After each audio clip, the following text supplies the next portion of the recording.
Hi, I'm your host, Nicole and I'm here with my guest, Oriana Calise, owner and operator of Jives Cafe in Howell, and then also owner of Caliber Construction in Manalapan. So, Oriana, do you want to introduce yourself? I think you did a pretty good job, but sure. I'm Oriana Calise. I own Jives Cafe in Howell, and I am also the owner of Caliber Construction, located in Monmouth County. So now Caliber Construction is where I actually met you. That's what you were doing. Mm-hmm. You were doing construction, and you came and wanted to be a part of the committee, the networking event. And from there, though, you've done a complete 360. Yeah. You started with just having the construction company. It was brand new. You and Pete had just opened it, getting your feet wet, like getting it out there, and now 5 years later, 6 years later, right? 6. It's probably like 6 years later. Mm-hmm. You've opened up your first brick and mortar, which is completely irrelevant to the construction, Yep. doing what you love, Yeah. your passion, baking. Yeah. So tell us about the cafe. How has that been? So the cafe has definitely been fun, and you're completely correct. Everybody was like, how did you get to cookies from sheetrock? Like, how did you do that? Mm-hmm. And a lot of people don't know that prior to construction, I used to bake cookies and cakes to make money to mm-hmm. help take care of my children. So it was kind of like my little side gig. I went to school, I worked for a real estate company, I made pies, I made breads, I did whatever I needed to do to kind of make money. And when we opened this construction company, the goal was within 5 years, I would have a brick and mortar that I would be able to open the doors and welcome people in. And here you are. I'm a little off. It's 6 years, but I'm close. I'm pretty close. Please. You're doing great. You're doing amazing. So now back to paying your bills when you were a single mom at the time, baking just to make ends meet. And I remember you telling me the story when we first met. You have an interesting story. I love it. Yeah. But I remember you telling me that you did all of these custom cakes. That was your passion. And this was just you telling me in conversation. Yeah. So to see this to come into fruition is amazing. And I'm so happy for you. Thank you. But now back to the single mom thing. You didn't have it easy. And I know that because I personally know you. I know you didn't have it easy. Like you said, you were baking just to make ends meet. Take us back there. What was that like at that time in your life? Just trying to make those ends meet, being a single mom. So if I had to go back right now and I'm sitting on my couch wondering, what the hell am I going to do? I remember sitting there going, oh my God. I just filed for divorce. My quarter of protection was approved. And I have no plan. There was no plan. Yeah. I need a job. I need to get a credit card and open my own bank account, all of these things that were just, everything just fell on me like a pile of bricks, and I was just kind of lost. And I remember going, okay, well, what do I do first? Where do I go? Do I apply for a job first? Do I try to go to a bank first? What do I do? Yeah. And I remember calling, at the time, somebody that I had known that sold a house to somebody I knew, and I remember that she had recently opened up a place.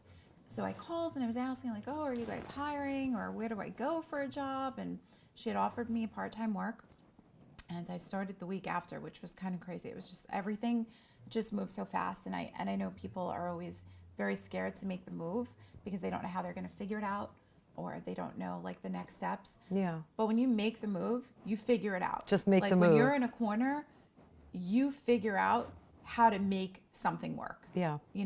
If you would have asked me a year prior to that, I would have been like, oh my God, I have no idea. I wouldn't even know where to start. I wouldn't even know what to do. And I had thought about divorce a couple of times before that. And mm-hmm. I had always had that scare tactic brought to me, if you divorce me, I'll quit my job. I won't give you $1. I won't do this. And that was always oh God, I can't do it. What am I going to do? Yeah. And when push came to shove and it came to my mental health, okay, I think I'm doing the right thing for my kids, but the mm-hmm. reality of it is they're watching me completely deteriorate.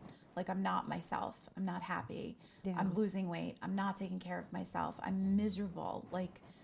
And they're seeing that. So what good am I doing for them? Yeah. I'm not doing any benefit. Yeah. If anything, I'm doing more harm. And I literally, like I said, there was no plan. You made the decision. Yeah, You're I didn't even have money to file for the divorce. God. I went there when they told me how much it was. I was like, you have to pay for this? What do you mean? What do I do? And the guy goes, well, do you have money? I'm like, no. He's like, okay, well, do you have a bank account? I'm like, I have a joint account, but I'm not allowed to use it. Like, Yeah.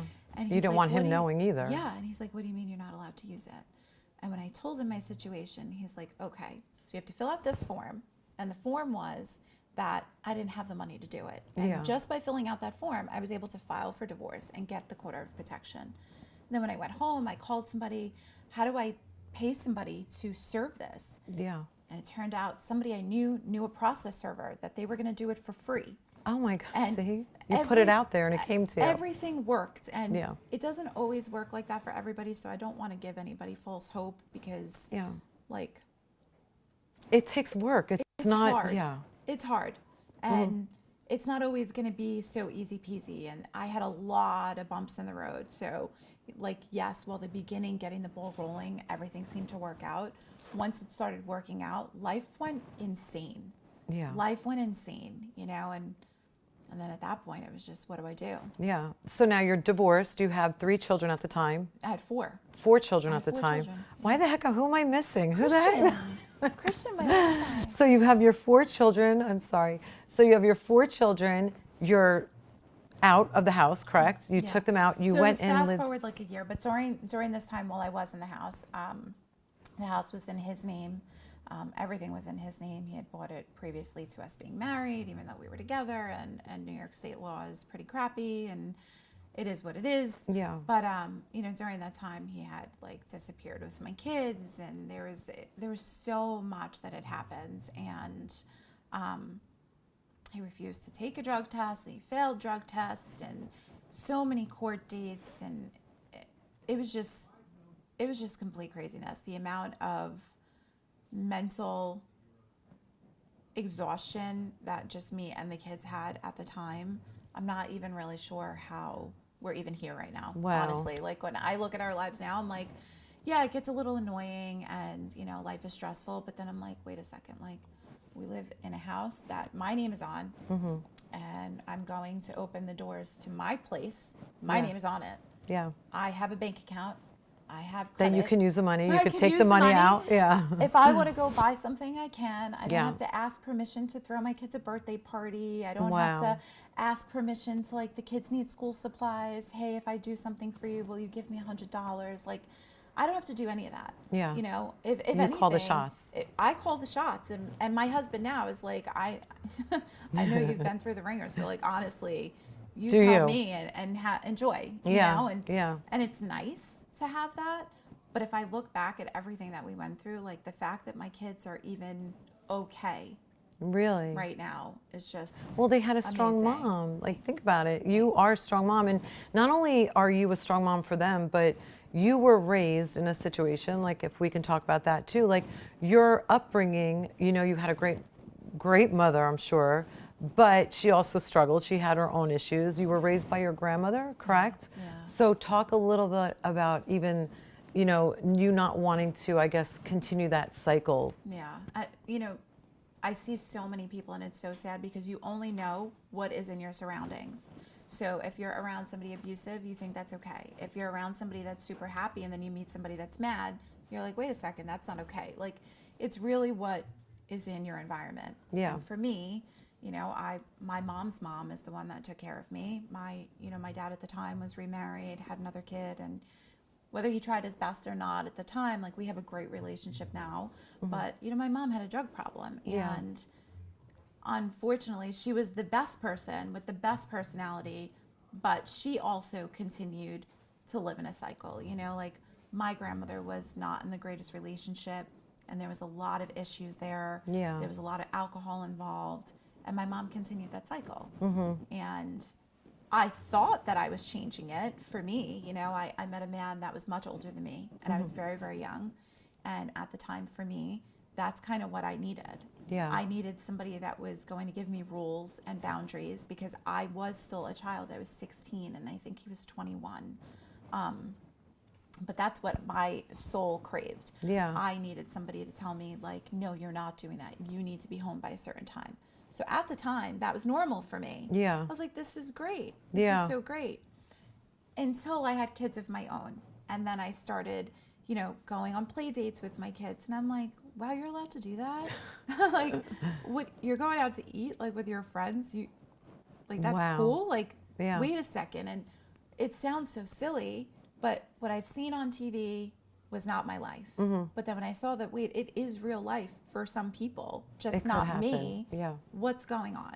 Yeah. You know, and Yep. we had went back and forth, like, marriage counseling and church, and I tried everything. Yeah. You know, because I made a commitment to marry somebody. Yeah. You know, through good times and bad, but they were just, it was a lot more bad, unfortunately. Yeah. And But you broke the cycle. Now broke your the kids, cycle. your kids don't have an addict as a mom. If No. you're an addict at anything, it's working. You're like Yeah. a workaholic. so I don't eat. I never even been able to take a Benadryl. It's like, it's pretty bad. I'm like on my butt if I take a Benadryl, out cold. And considering my family history, like, Yeah. that's Yeah. unheard of, unfortunately. But like, my kids have somebody to look up to, and I know before you said, like, oh, you're such a strong woman, and like, I am on the outside, Yeah. but I'm still like, I don't Fragile. want to give false hope, you know, because Yeah. a lot of people, they go on all these shows or podcasts, they're like, oh, you have to fight through, you have to do this and be Yeah. strong.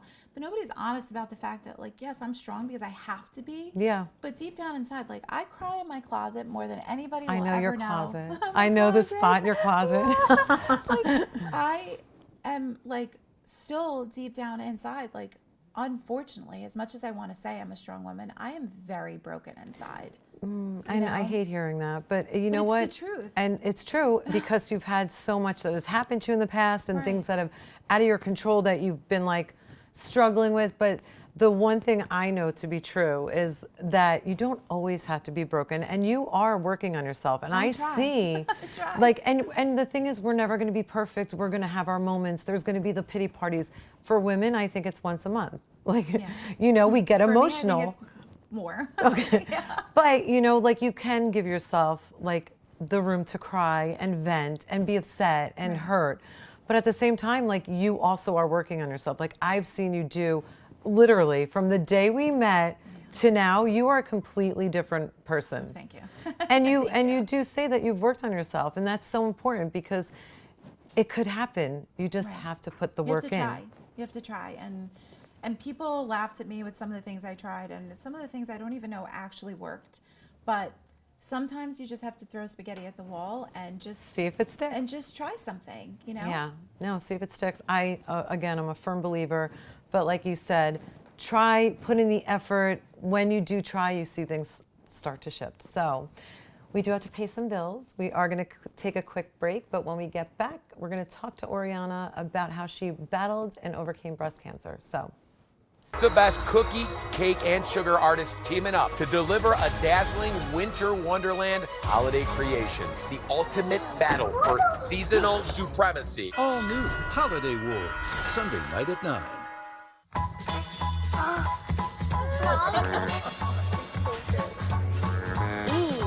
Repeat the sounding joy. Kinder Joy. Open a world of surprise. Kevin, where are you? Kevin! Hey, what's going on? I'm right here. I was busy cash backing for the holidays with Chase Freedom Unlimited. You know, I can't believe you lost another Kevin. It's a holiday tradition. Earn big time with Chase Freedom Unlimited. How do you cash back? Chase, make more of what's yours. I used to think a holiday one-stop shop was a myth until I found Michael's. Oh, I need those. Definitely need those. I know, this place is unbelievable. How did you fit in the front door? X-Clad's new apron stands up to any kitchen challenge. Really? Don't believe us? Let's ask Gordon. Again? They get the bloody point. And you ruined my steak.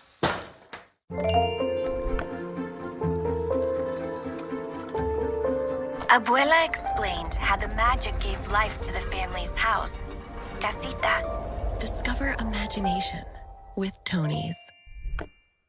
Our biggest competitor is going back to feeding their chickens antibiotics before they're even sick. You can't solve your problems by throwing antibiotics at them. At Purdue, we promise to stay no antibiotics ever. Purdue.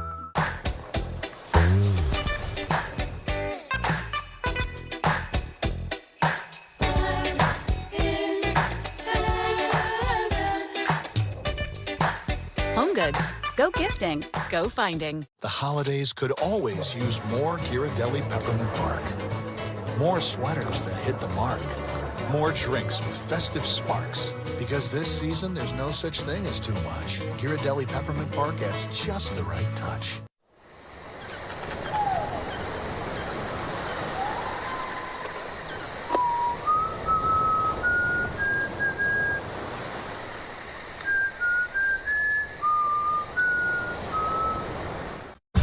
This holiday season, Kevin? Catherine! All aboard the Freedom Unlimited. Kevin, Kevin? Kevin, Kevin! and Kevin, Macaulay, take a very special trip to the mall, where anything Come and get your little kid. is. Cashbackable! Really? Yeah. Anything is cashbackable! Feel sorry. Tis the season to cash back. With Chase Freedom Unlimited, how do you cash back? Chase, make more of what's yours.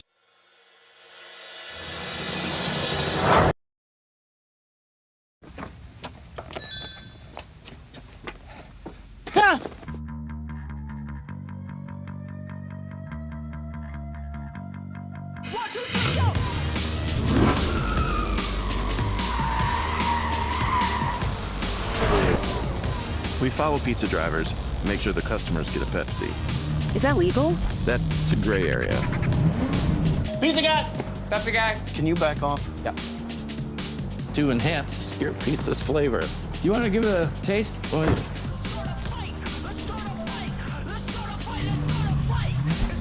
Not going anywhere, pal. 30 minutes or less? That was more like a cup.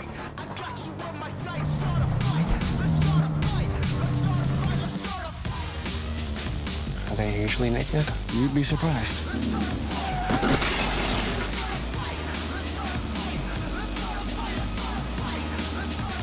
That's the perfect combo. Just like us. Yeah, he's still following me. I don't know, some kind of TikTok bullshit. There's nothing to grab onto. Welcome back to the show. I am your host, Nicole, here with my guest, Oriana Calise. We were just discussing being a mother, a single mom at one point. She's now remarried, running businesses, multiple businesses, starting a brand new business from the ground up, a brick and mortar. And then, of course, now, before we took a break, I mentioned that you had battled and overcame breast cancer, which is huge. So on top of everything else, Yeah. all of a sudden now you get a diagnosis of having, I think it was what, stage 1 breast cancer? Yeah. Take us through that. I don't even know. I'm like, the What, gift how that you're keeps on alive or how giving. you're still Yeah. standing? I don't know. It's like, oh, okay, my life is really, really good right now. Everything's going great. It was a couple of days before Christmas Eve, and I remember telling my husband, like, I don't know, I kind of feel something. It's like weird if I lay on my chest, I feel something, but I didn't think anything of it. I go to the bathroom and I had some, I don't know, can I like even say it on the show? Yeah, It's like, you can okay, say whatever. So my nipple was bleeding, and I call my husband in the bathroom, and I'm like, oh my God, what is going on? It was like actually dripping blood. Like, what the hell? I freaked out. He's checking the inside of my bra. He's like, maybe you cut yourself. I'm like, no, this is weird. It's the holiday though, right? So now I'm like, oh my God, my dad's sister died of breast cancer. My grandmother had breast cancer. Like, it runs in my family. Like, this can't be. Like, my life is finally coming together. good. Yeah. Like, it's working. I have an amazing husband who loves my kids, who loves me. My businesses are working. My house is good. Like, what? There's no way. It can't be. Yeah. I go to the emergency room, and they do like a sonogram, and they tell me that I need to follow up with the breast surgeon. They see something in there. I can't get a breast surgeon on the phone. It's the holiday, and we're Christmas at my house, and I'm trying to keep a smile on my face. My kids are there. They're like, Mom, what's wrong with you? I'm like, oh, nothing's wrong. Everything's great. Life's great. You know, Yeah. and I'm going, again, in my closet. I'm like, oh my God, I'm There's going to a die. Like, what is going on? So anyways, fast forward, I finally get some answers. We do a biopsy. They go through my family history, and just based on my family history alone, I was going to end up doing the double mastectomy regardless. My genetic testing came back. It wasn't, the odds were not in my favor. And it turned out that I obviously am so lucky. If there's one thing I've been lucky in life with, it's definitely this. And I will thank God every day. They caught it super duper early. And it would have been something simple as just removing the nipple, removing the duct. I possibly would have needed some light radiation, but I would have been fine. Yeah. But because of my family history at that point, it was the odds of the cancer coming back were so high that it just, why would I do that? Why would I even do that? So I decided to, okay, we're just going to do the double mastectomy. And well, it is a good decision. I will tell you that any woman that has gone through that surgery, mentally, it takes a toll on you. You watch your body completely just get hacked up. Like, it's weird. You lose, like, I know as much as people say it, like, boobs are kind of important to a woman. Like, you put on your shirt and you want to see it. And, you know, like, you go see your husband, you're like, hey, look at my boobs. Yeah. You know, like, and you're just used to, you normally would and you have them. Yeah. And you have them. And then you would think, like, I didn't even care at the time. I'm like, it's not even a big deal. What do I use these for? I'm not breastfeeding, get them off. They're going to save my life. Gone, you know, until they were gone. And then I looked in the mirror and I was like, what did I do? Wow, yeah. What did I do? They look like Frankenstein. They're deformed and they're bruised and you have no sensation. Like, there's nothing there. And but it saved your life. It saved my life. Thank God I had a good support system, though, because my husband literally, God definitely gave me him because he knew this was happening. Yeah. This man shaved my legs, shaved my armpits. I wouldn't touch my upper body, which sounds so silly, but I couldn't do it. Like, I know I'm washing myself, but I don't feel it, and it freaked me out. Yeah.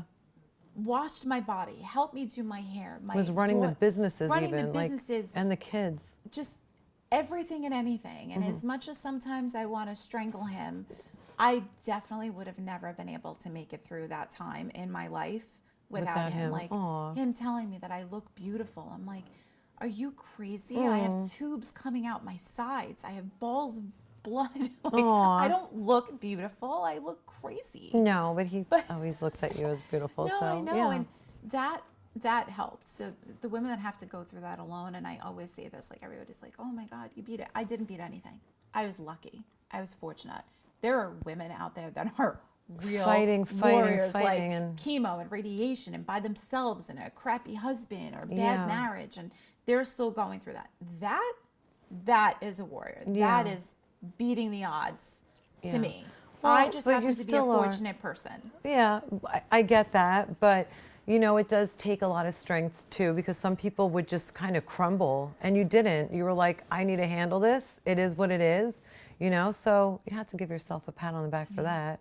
Thank you. But you're right. I mean, I wouldn't say, you know, you're lucky, because, you know, a lot of people are a fighter. You know, it's sad because some people don't come out as fortunate, you know. And but I can't imagine, like, your kids now seeing you go through a divorce, then seeing you have to pull yourself up. When I sat down and told my kids, what did they? Because I was like waiting, and I'm like, I don't want to tell them something, and it's not right. Or, and when I sat down and told my daughter, she just looked at me. She's like, Mom, what are we gonna do?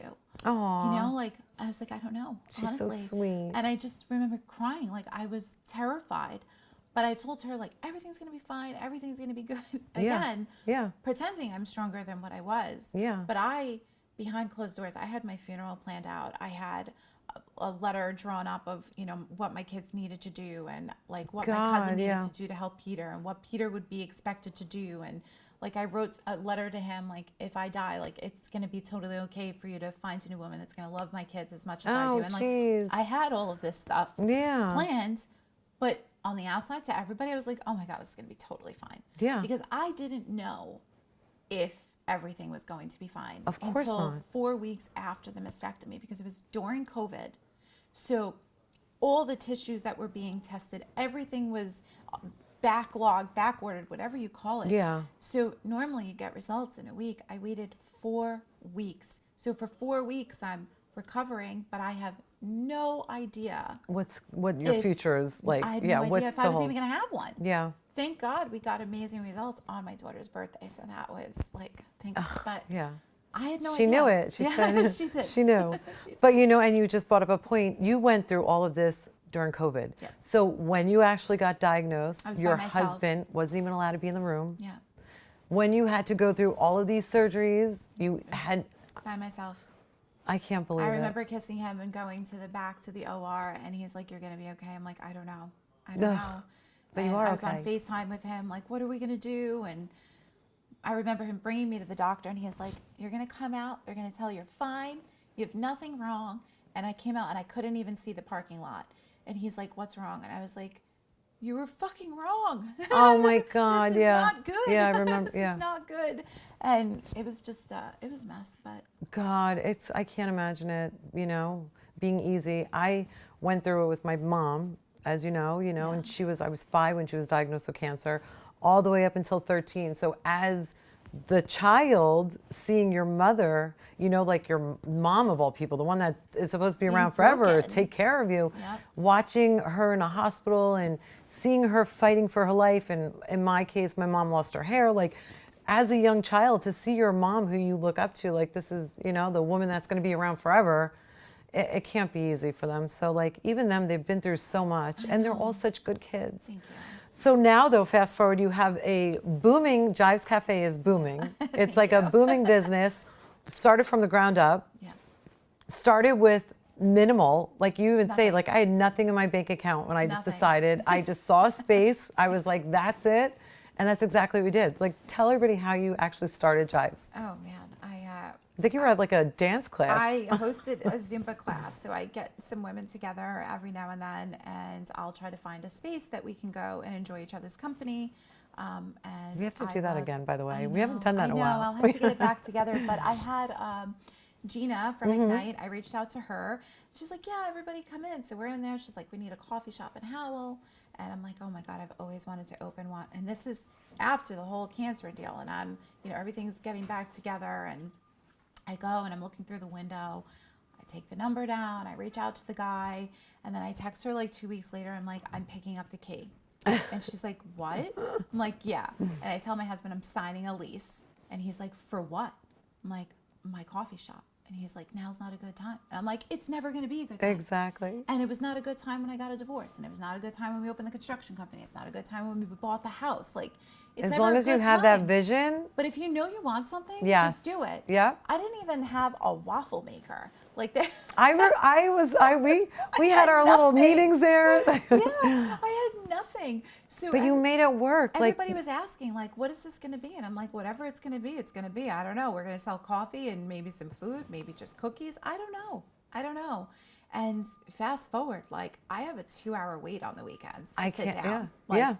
What? Yeah. I would have never thought that people are calling to make reservations for breakfast. Yeah, you're like at my cafe, At my little Is cafe. this mine? And I turn around sometimes, and you're in there, and you're just going through the motions, and I'm just running around serving coffee. I was the waitress on Sunday. I was a barista on Saturday. I do whatever I need to do. I was flipping pancakes last Saturday. Yeah. Do whatever you have to do. But Yeah. sometimes I turn around, and when I see the place full and I see a wait, like, I still cry because I'm Aw. like, this is mine. You're like, this is me. I Everything did in my life. this. And I remember talking with my daughter a long time ago going, "We're going to have a coffee shop one day." And like, here it is. Yeah. So for anybody that thinks you can't do something, I promise you, you can. Yeah. You really can.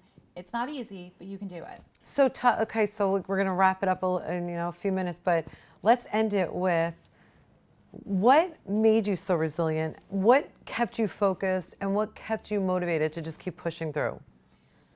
So I will definitely say it's been my children. Mm-hmm. Having them gave me a purpose for life. They made me feel with like what real love is. Like, that is true, authentic love. And I made a promise to them that, like, no matter what, everything's going to be okay. I might have made some poor life choices and choosing the person that I did, but fast forward, every single thing that I do is for them. I love that. And I want to show them that, like, especially my daughter, like, I broke a cycle. You're going to continue to keep it broken. Yeah. But, like, you saw where we came from. And, like, my sons work for me. My daughter works for us on the weekends. Like, yeah, this is a family business, and they are my drive for everything. And even if everything closed tomorrow, I would go and work 3 jobs if I needed to but my kids will always have what they want. You just need to find your purpose and run with it. I love that. I love that. And you are a great example of a mother. Thank you. They are blessed to have you. I'm blessed to call you my friend. Thank you. And thank you so much for coming and sharing your story. Thanks I appreciate for having it. me. This is a cool experience. I love I'm glad I got to talk. Thank you. Well, that wraps it up with Oriana. And how do you find, what's your handles on social media? So you can find me on Instagram and Facebook at jives_cafe. If you're looking for any home remodeling, you can find us Caliber Construction, NY and NJ. We're now licensed New York, New Jersey, and Pennsylvania, so that's pretty cool. And if you're looking for some cool coffee, come visit us in Howell. That's it. So thanks again for coming, and we will see you guys again.